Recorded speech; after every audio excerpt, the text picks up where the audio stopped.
Now, there's always something going on in the royal household, and this week has been no different. On the menu, we've had the Duke of Sussex's victory at the High Court, where it was ruled that he could continue his unlawful information-gathering claims against associated newspapers. Prince William is also back in the news, saying that he wants to go above and beyond his family in bringing change. And The Guardian is also sniffing around, trying to find out the cost of royal protection. All of that, and a new series of The Crown comes out next week. So every Saturday I love to give you a rundown, and who better to do so than the fabulous Angela Levin. She's a royal biographer and a broadcaster. Angela. Hello. So much to talk about. Yeah, there's loads to talk about.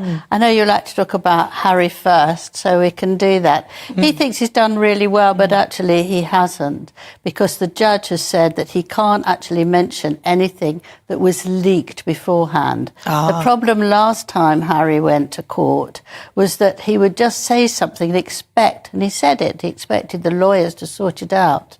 He didn't give the dates, the times, who it was and all that. And this time the judge has made it very clear that he can't just use someone else's information and get going.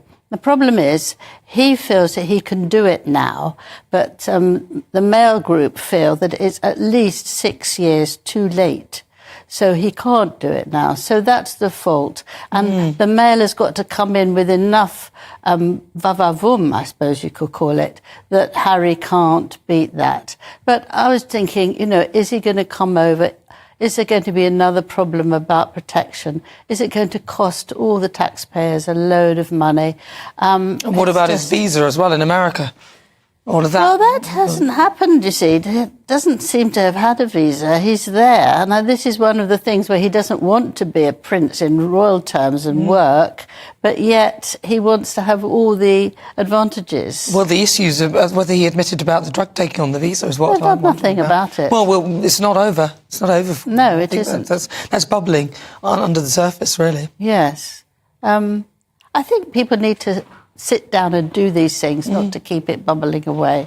It's just not, it's not right. And he is very, very against his brother, which is awful. And William made a very strange comment that he feels very empowered by where he went and trying to save the country and save all that.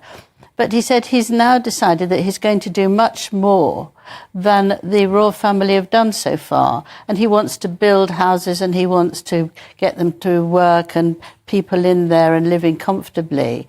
And that would be in the land that King Charles had before he became king, and he passed it on to William.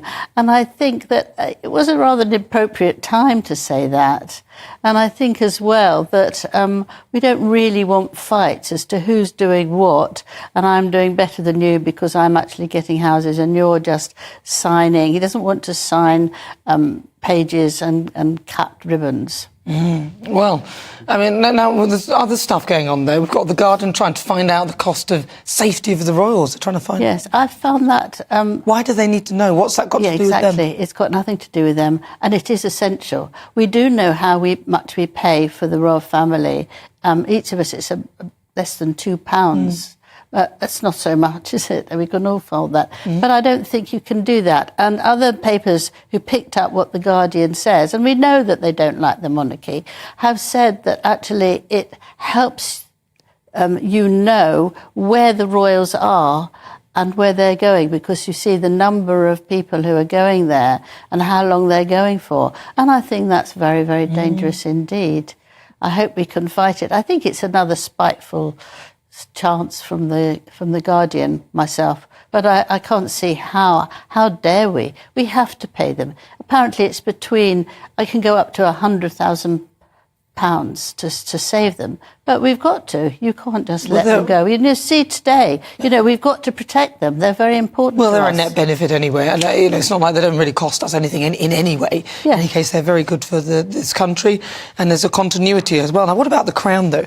I've never watched any of it, but I know you spoke to Prince Harry. What did he say when I was interviewing about my book? Yeah. The first time, I'd been to loads of engagements with him, and he invited me to come and do an interview with him at his palace. So I went along, and the first thing he said to me was, "Are you watching The Crown, and it was the second series. I had no wish to watch The Crown, but I thought, you can't say that to him. And I said, well, I haven't yet, but if you think I should, I'll get it. They said, yes, get it. But I am telling you, I will not allow them to do anything on me. I will stop it before they do that. Harry promised control, but Netflix had other plans. He said he'd stop them. He said they wouldn't dare portray him the wrong way. But Netflix? They've ignored him completely. When Harry first signed that mega Netflix deal, he wanted the world to know he was in charge. He was no longer the prince under palace rules. This was Harry on his terms, telling his own story. But the illusion shattered fast. Sources now reveal Netflix has taken no notice of Harry's demands. No creative control. No oversight. No veto power. Just Harry and Meghan's names, stamped on a contract. For a man who left the firm to escape control, he's walked straight into a far worse trap. One built by Hollywood executives who only see him as a headline, not a human being. Let's be honest, Netflix doesn't care about Harry's feelings or his image. What they care about is numbers, views, controversy. And every time Harry opens his mouth, they get all three. They took his story, twisted it into entertainment, and made millions off his misery. And what can he do? Nothing. He's powerless. The same man who said he'd protect his mother's legacy now can't even protect his own. It's cold. It's calculated. But it's business. And Harry is learning, brutally, that in Hollywood loyalty doesn't exist. And I actually wrote this in the book because I thought you'll be lucky. And actually, although he's had loads of business deals with the people, they've taken no notice of him whatsoever. They're going to do that. They're putting him in as a little boy who drinks, who smokes dope, who hates his brother. Oh dear. And as a rascal. Well, he was a right, rascal. though, isn't it? I mean, he was a rascal, and he wanted to join the boys who were naughty at Eton, and he did. But I think it's very horrible to actually see yourself like that. And they've also said they're not doing anything on Camilla with regards to what he said about her, what he said about her. And I think, well, thank goodness for that. He won't be pleased, but I'm very pleased. I think it's hilarious. He'll absolutely hate it. They'll have him like going, rah, drinking and talking around and going, rah, let's get him. I don't know what he's been doing, but I was about to get myself in trouble there. I won't. Let's stop there. Let's stop right there. Yeah. So it'll be very interesting sort of towards the end, because the royals don't tend to get that busy, do they, towards the end of the year now? So are they winding down? There's two episodes. One is about putting Harry in and William in, and why he's so jealous of William, which is also will annoy him. And the other one is with Diana. We don't see actually how she's been killed, thank goodness to that. Yeah. But she does come back as some sort of ghost and talks to Charles and said, you know, I'm going to remember you now with this smile because that would be very nice for me. When Harry was in the royal family, his title commanded respect. He didn't need to fight for relevance. The world listened. But now, he's fighting for scraps of fame in an industry that's already moved on. In the palace, he had protocol. In Hollywood, he has contracts. And Netflix owns every frame, every edit, every moment of his so-called freedom. That's not control. That's captivity with a paycheck. Here's the irony. The monarchy might have restrained him, but at least it respected him. Netflix doesn't even pretend to. They'll use his name, milk his fame, and dump him the moment the ratings drop. Harry thought he was escaping the palace cage, but he's now living in a Hollywood one, built of money, manipulation, and contracts he can't fight.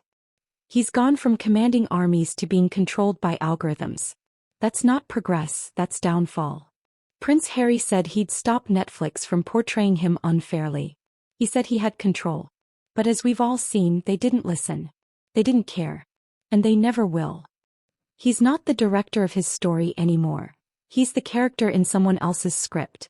And that's the most humiliating ending of all. Speech balloon, what do you think? Did Harry sell his freedom for fame?